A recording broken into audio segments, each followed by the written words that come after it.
Listen, I woke up so crabby yesterday and today, but I know why. I know why. Sometimes don't you just wake up and you really don't know why you're crabby and then everything just bothers you? So my daughter and I hiked 22 miles on Friday up in a lake by us. It's a whole loop you can do. It's like 21 and some change, but it's basically 22 miles by the time you get to your car and stuff. And it's my favorite thing to do. But because I haven't done it in a while since last summer, and then I had my hysterectomy in October, I really haven't done what I would call anything extreme like that. That's extreme for me. I mean, I've ran 100-mile races. I've ran 50s. 50Ks are my favorite, but it's been a minute since I had my surgery and since I wasn't feeling good last year. I'm not really in it. So we hiked, and we hiked it fast. There was a little bit of running. And it was 22 miles. But I woke up super crabby yesterday. And I told my husband, I'm like, whew, I'm off. Like, I let him know. Like, don't mess with me. I'm off. And he knows. And then today I also did. But last night I didn't sleep good. Anyways, my whole point is, sometimes when you do extreme things, your body just has to heal. And it kind of comes out as being cranky a little bit. I remember this from years ago when I was training for the 100 mile. I would just wake up crabby. But I think it's because your body's using as much energy as it can to heal your muscles. Like maybe after you get done with your workout, you feel great, but the next day you might be just feeling like a little bit off. So if you do something extreme, or if you go for a walk, 1 mile, 2 mile, 5 miles, 22 miles, give yourself a day or two to recoup and give yourself forgiveness if you feel just a little bit off or a little bit cranky, because your body's just doing what it needs to do and heal. Anyways, enough of that. I'm calling this part, why don't they just? Because here's some questions I have. And, maybe you've seen it. So send me a message and let me know that you have. But why don't they just make elevators with undo buttons for floor selections? Like, you accidentally press 7 and you're really on 9. Couldn't you just unselect 7? Why? Why do you have to stop at 7 then and then go to 8? Is there undo buttons on elevators? Someone let me know. Why don't grocery carts have phone holders, or do they? Not the places I shop at. They don't have phone holders, and I would love to be able to clip my rewards while I'm going, or maybe, just watch a show. Why do I have to put it in where babies' butts go, toddlers? I don't, you got to wipe all that down, and it's the seats, and anyways. So why don't they make packaging easy to open? Like, you shouldn't have to use scissors to open a snack. You know what I'm saying? Why don't they just make printers that work? Enough with the cheap plastic stuff. Just make a printer work already. Like, I don't want to have a call that says, our printer's down, can you help us? I'm so done with it. Why don't they just allow us to adjust or mute the microwave beep? Like, late night snacking shouldn't have to wake the whole house, right? I mean, is there a mute button? Maybe there is. Mine just doesn't have it. Why don't toasters have transparent sides so that you can see your toast's or your bread's progress? I'm curious. Is there transparent toasters out there? I'm just wondering, because I just burnt my toast this morning. I was like, well, clearly I didn't need the carbs, so I went and had a couple eggs with no carbs. Why don't they just standardize which direction to turn the lights off and on? Like, is it up? Is it down? Is it press in? Is it press out? Can't we all just be the same? Can't we all just get along? Can't all business doors be the same? Push, pull, automatic, rotate. Like, can't they all be the same? I can't even tell you how many times it says push and I pull, or it says pull and I push. I'm like, okay, stop it. Why? Why can't they be all the same? Maybe they are, and I'm just unlucky. I know you've heard this one before. Why can't they make cereal bags with Ziplocs? Someone figure this out. You open the box, and then you open the plastic, and it's not great. It's not great, at least in this house. So built-in Ziploc would just save your cereal and your sanity, right? Why don't they color code our earbuds right and left? Or do they? Maybe I just can't see them when I don't have my glasses on. Just like a little gray plastic letter that says right, left, LR. I don't know. Do they have them? Maybe. Let me know. Why don't they sell socks that snap together in the washer so that you never have a lost sock? Like maybe they're just rolling around in the washer or rolling around in the dryer and they find each other and the magnets match up and they just clip together. That way you never have to worry about a lost sock. I don't know. Am I reaching here? Are there toothpaste caps out there that are designed to stay clean? Because mine are not clean. Can we do like a self-cleaning, self-rinsing, some sort of something so that mine doesn't get all like hard at the end? You go to brush your teeth and sometimes you get that hard and then you go to brush it. It's like, gross, and you got to spit it out in the garbage. Yeah, whatever. I don't know if you know what I'm talking about. Maybe it's just me again. Why don't they design garbage bags to stay upright when you're bagging? Like, I get it, the leaf ones outside, those are great. The paper ones, they stay up. But garbage bags don't. Right? Or do I just not have them?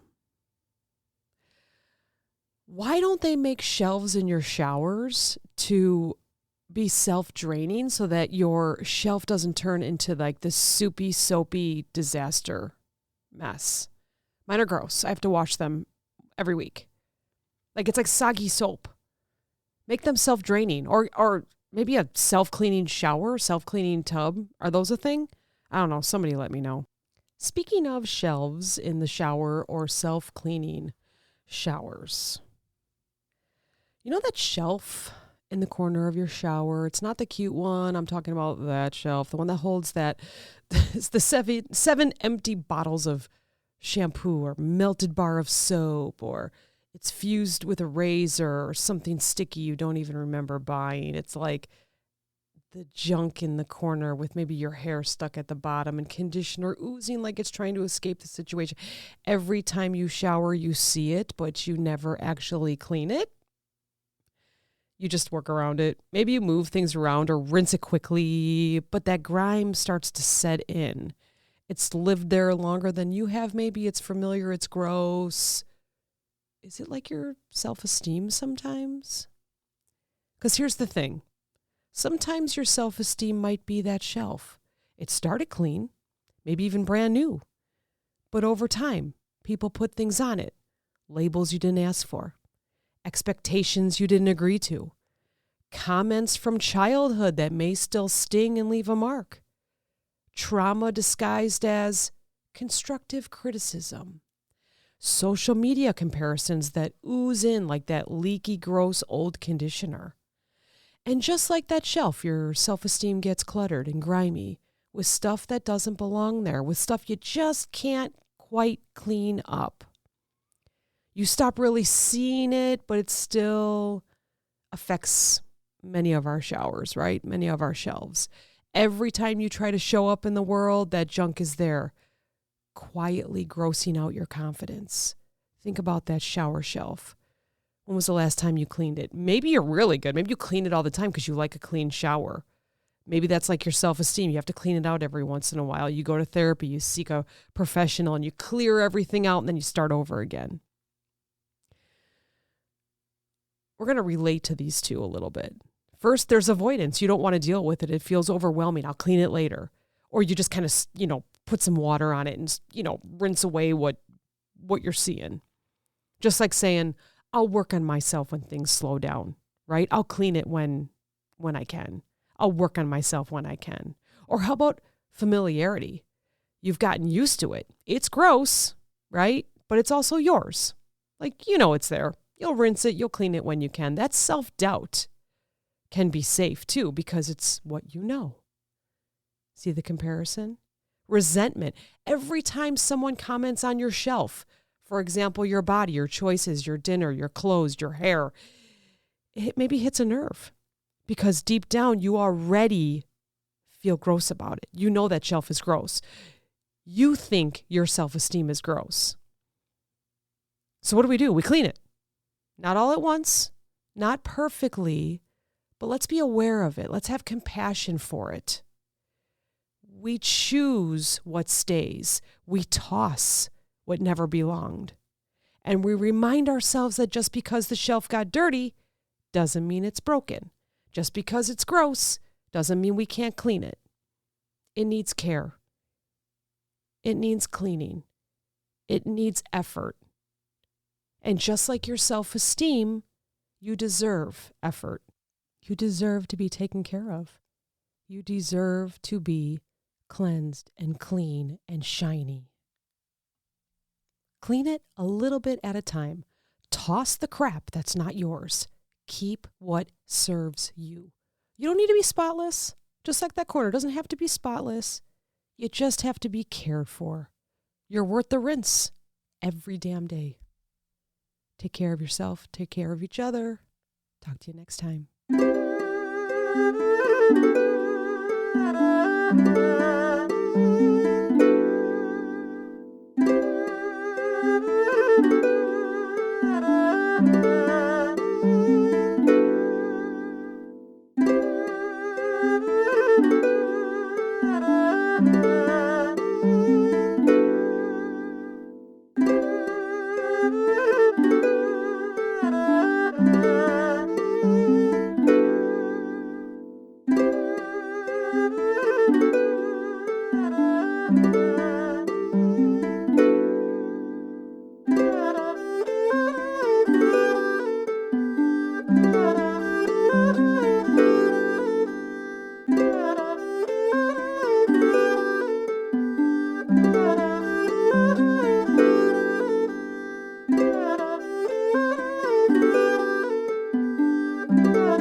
bye.